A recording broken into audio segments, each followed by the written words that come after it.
Hello guys teaching education में आप सभी का स्वागत है।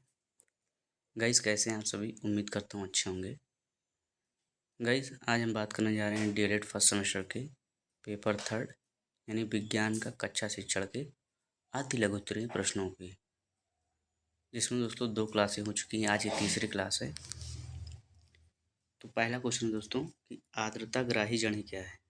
आर्द्रता ग्राही जड़ें क्या है? जैसा कि ग्राही का मतलब क्या होता है? ग्रहण करना। ग्राही मतलब ग्रहण करना या किसी चीज़ को एब्जॉर्ब या लेना। तो यहाँ पर आर्द्रता ग्राही जड़ें क्या हो जाएंगी दोस्तों? इसका आंसर ऐसी जड़ें जो हवा में लटक कर अपनी अपने स्पंजी सिरों द्वारा जल वाष्प अवशोषित करके पौधों की जलपूर्ति करती हैं, इन्हें आर्द्रता ग्राही या वायवीय जड़ें कहते हैं। इन्हें वायवीय जड़ें भी कहते हैं दोस्तों। अब जैसे आर्किड की जड़ें, इसकी आर्किड की जड़ें मतलब क्या दोस्तों? ऐसी जड़ें जो हवा में लटक कर अपने स्पंजी सिरों द्वारा जल वाष्प को अवशोषित करती हैं और पौधों को जलपूर्ति करती हैं, तो इन्हें आर्द्रताग्राही या वायवीय जड़ें कहते हैं। इसका उदाहरण क्या है? आर्किड की जड़ें। अगला क्वेश्चन दोस्तों, श्वसन जड़ें किन पौधों में पाई जाती हैं? श्वसन जड़ें किन पौधों में पाई जाती हैं? जैसे दोस्तों हम सभी श्वसन करते हैं, वैसे पौधे भी श्वसन करते हैं। तो मतलब श्वसन जड़ें किन पौधों में पाई जाती हैं? तो यहाँ पर क्या हो जाएगा दोस्तों? लवणोभिद पौधों में। फिर दोस्तों अगला क्वेश्चन है कि पत्तियां भोजन का निर्माण किस प्रकार करती हैं? पत्तियां भोजन का निर्माण किस प्रकार करती हैं? तो दोस्तों पत्तियां सूर्य के प्रकाश में भोजन का निर्माण करती हैं। दोस्तों यहाँ पर थोड़ा सा अटपटा है, सूर्य के प्रकाश में उपस्थिति, सूर्य के प्रकाश की उपस्थिति में। यहाँ क्या हो जाएगा दोस्तों? सूर्य के प्रकाश की उपस्थिति में।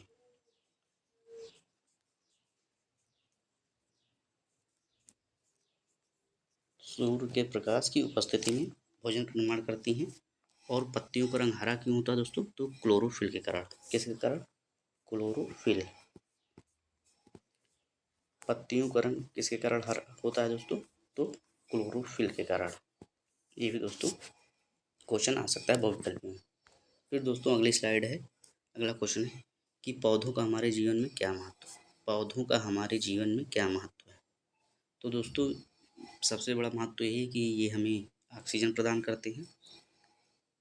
तो क्या हो जाएगा दोस्तों? पौधे श्वसन क्रिया के अंतर्गत हमें ऑक्सीजन प्रदान करते हैं। मीन्स दोस्तों पौधे श्वसन क्रिया कैसे करते हैं? तो ये दोस्तों कार्बन डाइऑक्साइड लेते हैं और ऑक्सीजन छोड़ते हैं, और हम लोग ऑक्सीजन लेते हैं, कार्बन डाइऑक्साइड छोड़ते हैं। तो फिर अगला क्वेश्चन दोस्तों, 5 पुष्पी तथा अपुष्पी पौधों के नाम लिखिए। तो दोस्तों पुष्पी पौधों में क्या हो जाएगा? मतलब जिनमें फूल आता हो। तो आम हो जाएगा, नीम हो जाएगा, अमरूद हो जाएगा, सरसों, बरगद। और अपुष्पी पौधे क्या हो जाएंगे दोस्तों? जिनमें फूल नहीं आता। क्या हो जाएगा? बैक्टीरिया, कवक, शैवाल, मांस, फर्न। ये सब दोस्तों अपुष्पी पौधे हैं। क्या? बैक्टीरिया, कवक, शैवाल, मांस, फर्न। फिर दोस्तों अगला क्वेश्चन है 2 कवकों के नाम लिखिए। कितने? 2 कवकों के नाम लिखना है। तो दोस्तों एक कवक हो जाएगा कुकुरमुत्ता का पौधा, और दूसरा हो जाएगा दोस्तों राइजोपस का पौधा। दोस्तों किसी क्लास में इनके फिगर लगाऊंगा तो इससे आपको पूरा समझ में आ जाएगा दोस्तों। फिर अगला क्वेश्चन दोस्तों, किन्हीं 3 पौधों के नाम लिखिए जिनमें जड़, तना तथा पत्ती नहीं पाई जाती। मीन्स दोस्तों ऐसे पौधों के नाम बताना जिसमें जड़ भी नहीं पाई जाती, तना भी ना पाया जाता हो और पत्ती भी नहीं पाई जाती। तो ये क्या हो जाएगा दोस्तों? बैक्टीरिया, कुकुरमुत्ता, स्पाइरोगारा। इनमें तीनों में जड़, तना, पत्ती नहीं पाई जाती। फिर अगला क्वेश्चन दोस्तों कि शाक, झाड़ी तथा वृक्षों के 5 उदाहरण लिखिए। किसके दोस्तों? शाक, झाड़ी तथा वृक्षों के 5 उदाहरण। दोस्तों शाक का क्या हो जाएगा उदाहरण? सरसों, गेहूँ, मूली, तुलसी, सूर्यमुखी। फिर झाड़ी क्या हो जाएगा? चमेली, गुलाब, नींबू, करौंदा, गुड़हल। जैसे दोस्तों ऐसे ही समझ में आ रहा है, झाड़ी मतलब जिनमें कांटे हों थोड़ा सा पौधों में। इनमें चमेली में जैसे कांटा, गुलाब में भी कांटा होता है, नींबू में कांटा, करौंदा में तो कांटा होता ही है। मतलब इनमें सभी में कांटा होता है। गुड़हल में भी थोड़ा बहुत होता है, इसमें गुड़हल में तो वैसे नहीं होता ज़्यादा। फिर अगला क्या है, वृक्ष। वृक्ष में ताड़ आम हो जाएगा, नारियल हो जाएगा, नीम हो जाएगा, चीड़ हो जाएगा। दोस्तों उम्मीद करता हूँ आप सभी समझ पा रहे होंगे। फिर अगले स्लाइड चलते हैं दोस्तों। किन्हीं दो बहुवर्षीय पौधों के नाम लिखिए। किन्हीं दो बहुवर्षीय पौधों, जिनमें दोस्तों वर्ष भर पत्तियां होती हैं, या हरा या सबसे ज़्यादा ऑक्सीजन प्रदान करते हैं। तो दोस्तों जैसा कि आप सभी जानते होंगे कि पीपल जो पौधा होता है, ये सबसे ज़्यादा ऑक्सीजन प्रदान करने वाला पौधा है। तो क्या हो जाएगा, पीपल, फिर नीम। फिर अगला क्वेश्चन दोस्तों, नर तथा मादा युग्मक को मिलाने की विधि क्या कहलाती है। दोस्तों नर तथा मादा युग्मक को मिलाने की जो विधि होती है उसको निषेचन कहते हैं। क्या कहते हैं, निषेचन। फिर अगला क्वेश्चन है कि बीजों का प्रकीर्णन किसकी सहायता से होता है। बीजों का प्रकीर्णन जो होता है वो किसकी सहायता से होता है। तो दोस्तों बीजों प्रकीर्णन में जो सहायता होता है करते हैं वो जल द्वारा, वायु द्वारा, स्फुटन द्वारा, जंतुओं द्वारा, पक्षियों द्वारा तथा मनुष्यों द्वारा होता है। दोस्तों अगली स्लाइड चलते हैं। पत्तियों का रंग हरा क्यों होता है, इसको तो मैंने पहले ही बता दिया दोस्तों कि पत्तियों का रंग हरा क्यों होता है। तो क्लोरोफिल की उपस्थिति के कारण पत्तियों का रंग हरा होता है। फिर अगला क्वेश्चन है कि लंबाई का सही मात्रक क्या है। तो दोस्तों लंबाई का सही मात्रक मीटर होता है। क्या होता है दोस्तों, मीटर। फिर दोस्तों अगली स्लाइड चलते हैं। अगला क्वेश्चन दोस्तों 12 इंच बराबर कितना होता है। तो दोस्तों 12 इंच बराबर 1 फुट होता है।